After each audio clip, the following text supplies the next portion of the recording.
ದೇವರ ನಾಮಕ್ಕೆ ಸ್ತೋತ್ರವಾಗಲಿ. ಮಹಾ ಉಪವಾಸದ 22ನೇ ದಿವಸ ಈ ಭಾನುವಾರದಂದು ನೇರಕ್ಕಾಗಿ ಆರಿಸಿಕೊಂಡಿದ್ದ ಸತ್ಯವೇದ ಭಾಗವು ಮತ್ತಾಯನು ಬರೆದ ಸುವಾರ್ತೆ 15ನೇ ಅಧ್ಯಾಯ 21ರಿಂದ 28ರವರೆಗೆ ಇರುವಂಥ ವಚನಗಳಾಗಿದೆ. ಈ ಭಾಗವನ್ನು ನಾವು ಓದಿಕೊಳ್ಳುವಾಗ ಕನಾನ್ಯ ಸ್ತ್ರೀಯು ತನ್ನ ಮಗಳ ಸೌಖ್ಯಕ್ಕಾಗಿ ಯೇಸು ಸ್ವಾಮಿಯ ಹತ್ರ ಬರುವಂಥದ್ದಾಗಿದೆ ಇಲ್ಲಿ ನಾವು ನೋಡುವಂಥದ್ದು. ಆಕೆಯು ಯೇಸು ಸ್ವಾಮಿ ಹತ್ರ ತನ್ನ ಮಗಳಿಗೋಸ್ಕರವಾಗಿ ಕೂಗಿಕೊಳ್ಳುವಾಗ ಆತನು ತಿರುಗಿ ಏನು ಉತ್ತರ ಕೊಟ್ಟಿಲ್ಲ. ಆಗ ತನ್ನ ಶಿಷ್ಯರು ಯೇಸು ಸ್ವಾಮಿಗೆ ಹೇಳುವವರಾಗಿದ್ದಾರೆ, ಅವಳನ್ನು ಕಳುಹಿಸು ಎಂಬುದಾಗಿ. ಆಗ ಯೇಸು ಸ್ವಾಮಿ ಆಕೆಗೆ ಹೇಳುವುದೇನೆಂದರೆ, ತಪ್ಪಿಸಿಕೊಂಡ ಕುರಿಗಳಂತಿರುವ ಇಸ್ರಾಯೇಲಿನ ಮನೆತನದವರ ಬಳಿಕ ಹೊರತು ಮತ್ತಾರ ಬಳಿಗೂ ನಾನು ಕಳುಹಿಸಲ್ಪಟ್ಟನಲ್ಲ ಎಂಬುದಾಗಿ ಆಗಿದೆ. ಯೇಸು ಸ್ವಾಮಿ ಯಾಕೆ ಈ ಮಾತುಗಳನ್ನು ಆಕೆಗೆ ಹೇಳಿದೆ ಎಂಬುದಾಗಿ ನೋಡುವಾಗ ಇಸ್ರಾಯೇಲ್ ಜನರಲ್ಲಿ ಇರುವಂಥ ನಂಬಿಕೆಯು ರಕ್ಷಣೆಯ ಅನುಭವವು, ಆಶೀರ್ವಾದದ ಅನುಭವವು, ಸೌಖ್ಯದ ಅನುಭವವು ಅವರಿಗೆ ಮಾತ್ರ ಇರುವಂಥದ್ದಾಗಿದೆ ಎಂಬುದಾಗಿ ಆಗಿದೆ. ಯೇಸು ಸ್ವಾಮಿ ಅವರ ಮುಂದೆ ಹೇಳುವುದೇನೆಂದರೆ, ಇದು ತಪ್ಪಾದ ನಂಬಿಕೆಯಾಗಿದೆ. ಈ ಆಶೀರ್ವಾದವು ಎಲ್ಲ ಜನರಿಗೂ ಇರುವಂಥದ್ದಾಗಿದೆ ಎಂಬುದಾಗಿ ಯೇಸು ಸ್ವಾಮಿ ಹೇಳುವನಾಗಿದ್ದಾನೆ. ಅದಕ್ಕಾಗಿ ಆಗಿದೆ ಯೇಸು ಸ್ವಾಮಿ ಈ ಮಾತುಗಳನ್ನು ಆಕೆಯನ್ನೇ ಹೇಳಿದು ಎಂಬುದಾಗಿ ನಾವು ನೋಡುತ್ತೇವೆ. ಕೆಲವೊಂದು ತಪ್ಪಾದ ವಿಶ್ವಾಸವು, ತಪ್ಪಾದ ನಡವಳಿಕೆಯು ತಿದ್ದುಪಡಿಸಬೇಕಾಗಿದೆ.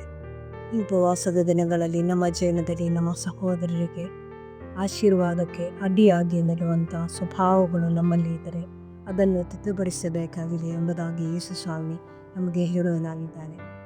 ಎರಡನೇದಾಗಿ ನಾವು ಮುಂದಕ್ಕೆ ನೋಡುವಾಗ ಸ್ತ್ರೀಯು ಯೇಸು ಸ್ವಾಮಿಯ ಮುಂದೆ ಅಡ್ಡ ಬಿದ್ದುಕೊಂಡು ಸ್ವಾಮಿ ನನಗೆ ಆಶೀರ್ವಾದ ಮಾಡಬೇಕು ಎಂಬುದಾಗಿ ಕೇಳಿಕೊಳ್ಳುವಂಥ ಸಮಯವಾಗಿದೆ. ಆಗ ಯೇಸು ಸ್ವಾಮಿ ಹೇಳುವಂಥದ್ದು 26ನೇ ವಾಕ್ಯದಲ್ಲಿ ಬರೆಯಲ್ಪಟ್ಟಿದೆ, ಮಕ್ಕಳು ತಿನ್ನುವ ರೊಟ್ಟಿಯನ್ನು ನಾಯಿ ಮರಿಗಳಿಗೆ ಹಾಕುವುದು ಸರಿಯಲ್ಲ ಎಂಬುದಾಗಿ.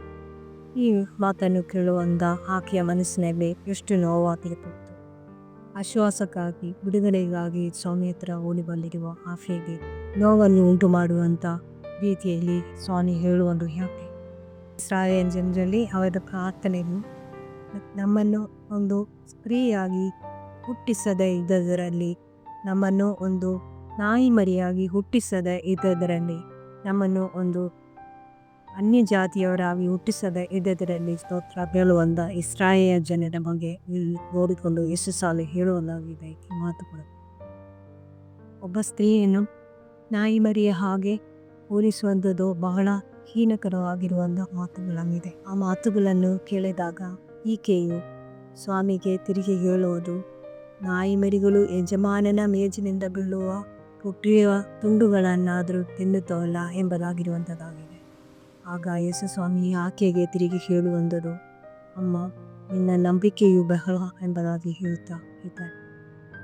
ಆಕೆಯ ಮಗಳಿಗೆ ಸೌಖ್ಯವನ್ನು ಕೊಡುವಂಥದ್ದಾಗಿ ನಾವು ನೋಡುತ್ತೇವೆ. ಹಿಂದಕ್ಕೆ ಹೋಗುವಂಥ ಮಾತುಗಳನ್ನು ಕೇಳಿದಾಗಲೂ ಕೂಡ ಆಕೆಯು ಯೇಸು ಸ್ವಾಮಿಯ ಹತ್ತಿರ ಬಂದು ಪ್ರಾರ್ಥನೆ ಮಾಡುವಂಥ ಒಂದು ವಿಶ್ವಾಸವನ್ನು ಆಕೆಯಲ್ಲಿ ಇತ್ತು ಎಂಬುದಾಗಿ ನಾವು ನೋಡುತ್ತೇವೆ. ಈ ವಿಶ್ವಾಸವಾಗಿದೆ ನಮ್ಮಲ್ಲಿಯೂ ಇರಬೇಕಾಗಿರುವಂಥದ್ದು. ಸೋತು ಹೋಗುವಂಥ ಸಮಯದಲ್ಲಿ, ನೊಂದುಕೊಳ್ಳುವಂಥ ಸಮಯದಲ್ಲಿ ನಂಬಿಕೆಯಿಂದ ಯೇಸು ಸ್ವಾಮಿಯ ಹತ್ತಿರ ಬರಬೇಕಾಗಿದ್ದು ನಮ್ಮ ಕರ್ತವ್ಯವಾಗಿದೆ. ಯೇಸು ಸ್ವಾಮಿ ಆಕೆಯ ನಂಬಿಕೆಯ ಮುಖಾಂತರವಾಗಿ ಆಕೆಯನ್ನು ಆಶೀರ್ವದಿಸಲ್ಪಡುವಂಥದ್ದು ನಾವು ನೋಡುತ್ತೇವೆ. ಆಶೀರ್ವಾದವು ಒಬ್ಬರಿಗೆ ಮಾತ್ರ ಇರುವಂಥದ್ದಲ್ಲ, ಆ ರಕ್ಷಣೆಯ ಅನುಭವವು ಒಬ್ಬರಿಗೆ ಮಾತ್ರ ಇರುವಂಥದ್ದಲ್ಲ ಎಂಬುದಾಗಿ ಯೇಸು ಸ್ವಾಮಿ ಅಲ್ಲಿ ತೋರಿಸಿಕೊಡುವನಾಗಿದ್ದಾನೆ. ನಮ್ಮ ಜೀವನದಲ್ಲಿಯೂ ಕೂಡ ಕನಾನ್ಯ ಸ್ತ್ರೀಯ ಹಾಗೆ ಗಟ್ಟಿಯಾಗಿರುವಂಥ ನಂಬಿಕೆಯಲ್ಲಿ ಸ್ಥಿರತೆ ಉಳ್ಳವರಾಗಿದ್ದುಕೊಂಡು ಸೋತು ಹೋಗದಂತೆ ಪ್ರಾರ್ಥನೆಯೊಂದಿಗೆ ಅನೇಕರಿಗೆ ಆಶೀರ್ವಾದವಾಗುವಂಥ ಜೀವನವನ್ನು ನಡೆಸಲಿಕ್ಕಾಗಿ ದೇವರು ನಮ್ಮನ್ನು ಸಹಾಯ